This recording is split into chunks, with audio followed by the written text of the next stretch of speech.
Cheers, mate, lads. This is Schmier from Destruction, and you're colliding with Yale Magazine!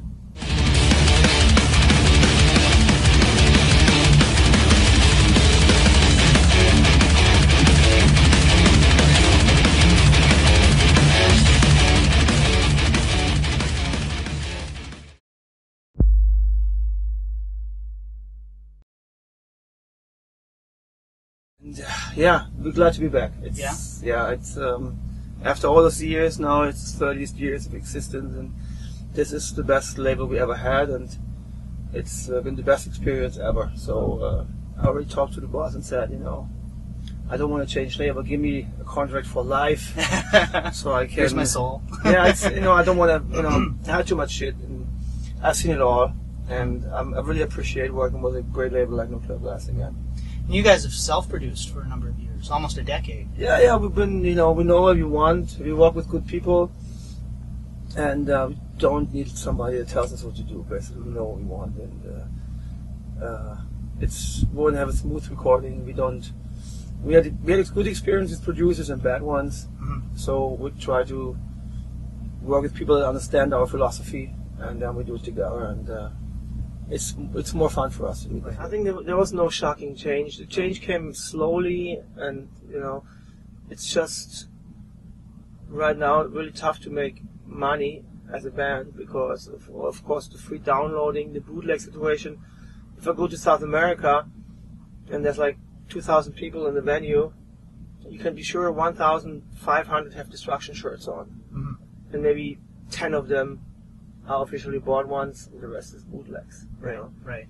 And this goes all over the world for me like this. So everywhere I play, except some of the major markets where people still have money, I can rely on merchandise. But if I think about all the merch that other people make money off me, I don't get paid, and I still have to pay my shit at home. Yeah.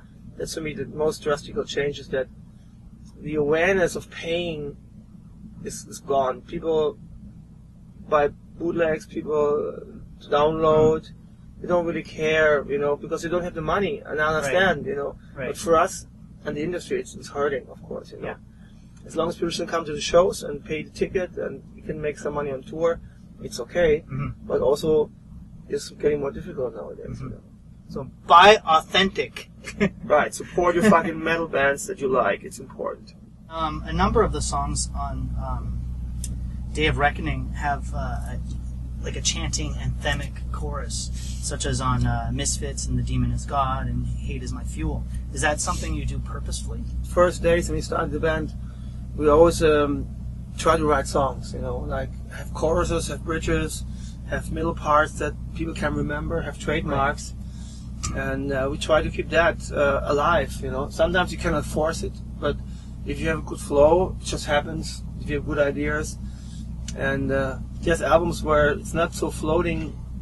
This album was just like very naturally working really fine together, and songwriting process was very productive. So then stuff like this happens, that you have a couple of songs that have catchy choruses and parts to remember, even with all the heaviness.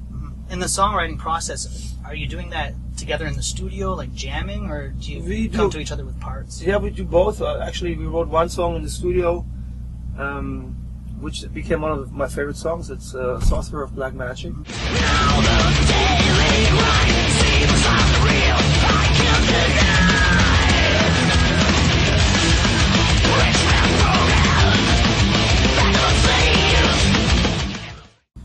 One of my favorite, and we wrote this very spontaneous. I had some riffs, and Mike was like, "You should have one more song." Like, I got some riffs. Let's go ahead, and we just tried and jammed. And our drummer was his first album with us. He was like, "What are those guys doing?" Like, and the result was great. So we like to be prepared. We like to work on songs, but also sometimes if you have spontaneous ideas, go ahead. You know, sometimes those are the best tracks at the end. You know, you don't fuck around too much. Which method do you like better, the spontaneous method or the... I like both. It's like sometimes you have a quickie on the toilet, sometimes you have sex at home in your bed and take it easy. You know? It's like, I think it's very important, like everything in life, if it becomes routine, it's killing the vibes and the energy. Right. So we try to keep it routine in a nice way, but also be spontaneous.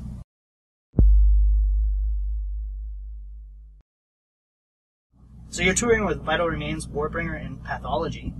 How are the bands getting along? Pathology are not here anymore. There was some problems with the booking agent, so they left the tour. Okay. And Warbringer guys are great. They have the spirit that we started back in the day. Okay. And it's great to see them live because they very energetic and great live band. And Vital Remains are, I know Tony since a while, and we've been playing festivals together before, so he's a good friend. So it's just a very good atmosphere between the bands. It's smooth, and we all get along pretty well. So it's important we had some problems in this tour with some booking agent and some local promoters, and it's important that the bands don't freak out on each other, that they keep calm and solve the problems together. So do you have a chance to socialize and get out with the other bands? Or? Yeah, sure. I mean, we invite Warbringer for a beer here. We have a little chat here and there. We talk to each other about everything. I mean, the longer the tour goes, the more close you get, basically. Right. Everybody needs his peace, and I need my quiet moments too. Right. But still, we're all trying to communicate, and that's a gift of life. When I tour so much, when I see the world, I meet a lot of people, and I can always progress my mind and my experience. It's very interesting to talk with American people about their culture, about the problems they have with unemployment or whatever's going on, the new elections coming up now. It's interesting to see opinions and build your own opinions, because what I see in my country is just a little opinion about my country puts on TV. So I'm not like that. I like to get my own opinions, watching and talking to people, and that's a great gift of being in the band. Are there any love triangles between the bands? Love triangles? You mean like, how do you call this in English? Bromance? Bromance, yeah. Yeah. I mean, we're not there, no. I mean, we get along well, and it's, at the end of the tour, usually it's like a big family, and when everybody goes home, usually you have friends for a long time, Right. It's also the last days, after some weeks, always touching, because you always make some friends, and you won't see them for a couple of months or maybe some years, but still, it's always emotional.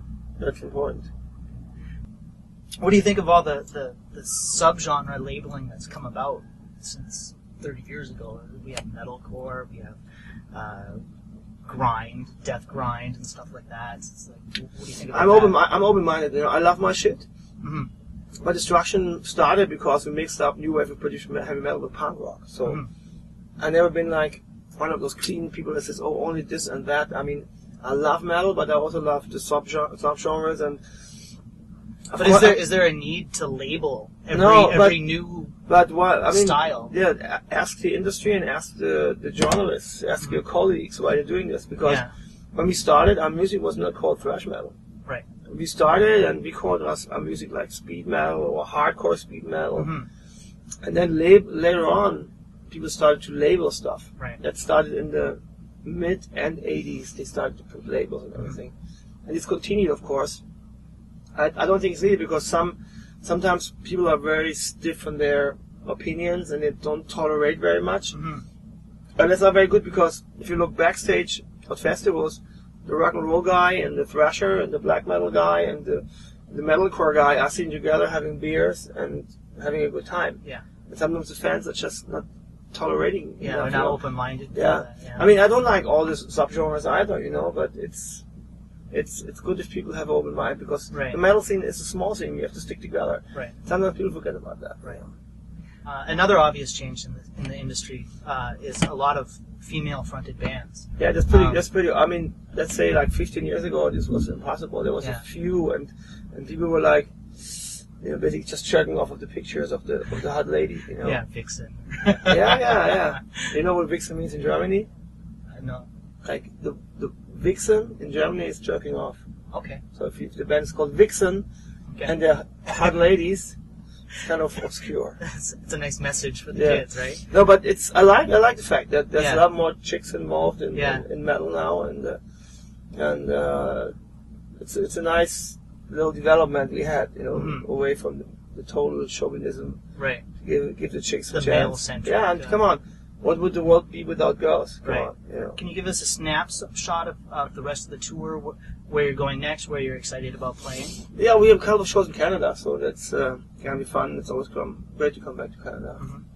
And of course, we're looking forward to the major markets in the States. You know, New York is the city we played first after Montreal back in the day. So coming back to New York is always very special. Mm-hmm. And of course, it's gonna be great to go back to California, play on the Sunset Strip. Yeah. We play Whiskey A Go-Go's, with like the most famous venue at the Sunset where the Doors and all the bands started. Yeah. You know, so those are the moments when you go to those venues and see the B.B. King's in New York, like CC Top played there, and all the classic blues musicians. So that's of course a touching moment for a musician to play those Right. places that have so much rock and roll history. Yeah, You know, yeah, definitely. Continue writing, Okay. recording in August, so it should be out in November, maybe December, January in America. Okay. Last message for the fans.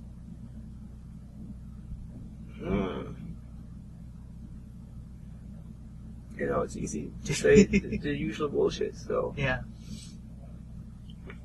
don't trust what you see on TV.